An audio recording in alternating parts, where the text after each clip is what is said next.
Hi friends, இன்றைக்கி நம்ம சேமியா தான் பண்ண போகிறோம். எவ்வளோ ஷார்ட்டாக சூப்பராக சீக்கிரமாக பண்ணுறது, ஒரு 3 மினிட்ஸில் பண்ணிவிட்டு ரெஸ்ட் எடுக்கலாம் அந்த மாதிரி. ஸோ ஃபஸ்ட்டு எண்ணெய் ஊற்றி வச்சுருக்கேன். இப்போ நான் கடுகு போடுறேன்.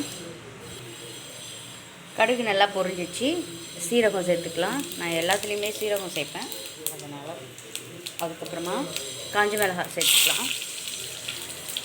அடுத்தது கடலைப்பருப்பு கொஞ்சம் போட்டுட்டு வெங்காயம் போட்டிருக்கேன். ஆனியன் நல்லா வதங்கினதுக்கப்புறமா கொஞ்சோண்டு தக்காளி போடலாம். டொமேட்டோ ஆட் பண்ணிட்டேன் ஃப்ரெண்ட்ஸ். இந்த டொமேட்டோ வந்துட்டு கலர் மாறணும் இல்லை வேகணும்லாம் அவசியம் இல்லை. இது ஜஸ்ட் கலருக்காக தான் நான் ஆட் பண்ணியிருக்கேன், அவ்வளோதான். இதுக்கப்புறம் நம்ம சால்ட்டு போட்டுட்டு தண்ணி ஆட் பண்ணிடலாம். சால்ட் ஆட் பண்ணிவிட்டு தண்ணி ஆட் பண்ணிட்டோம் ஃப்ரெண்ட். இப்போ இது நல்லா கொதிச்சதுக்கப்புறமா நம்ம சேமியாவை இதில் ஆட் பண்ணலாம். இதில் பூண்டோ இல்லை பச்சை மிளகா வேறு எதுவுமே போடணும், மஞ்சத்தூள்லாம் எதுவுமே போடுவேன்னா இதுவே செம்ம டேஸ்ட்டாக இருக்கும், சூப்பராக இருக்கும். அவ்வளோதான் ஃப்ரெண்ட்ஸ், நல்லா கொதிச்சிச்சு. இப்போ நான் சேமியாவை ஆட் பண்ண போகிறேன். சேமியா வெந்ததுக்கப்புறமா நம்ம எடுத்து சர்வ் பண்ணிடலாம், அவ்வளோதான்.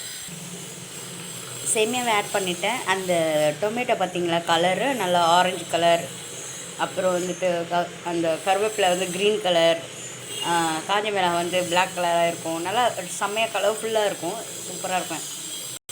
அவ்வளோதான் ஃப்ரெண்ட்ஸ், ரெடி ஆகிடுச்சு. இன்னும் கொஞ்சம் நேரம் வெந்ததுக்கப்புறம் இதில் கோரியண்டர் லீவ்ஸ் ஆட் பண்ணிவிட்டால் நம்மளுக்கு வேலை முடிஞ்சிச்சு, சாப்பிட ரெடி ஆகிடும். ஓகே, எல்லாம் செஞ்சு சமைச்சு சாப்பிட்டு பாருங்கள் எப்படி இருக்குன்ட்டு. தேங்க்யூ.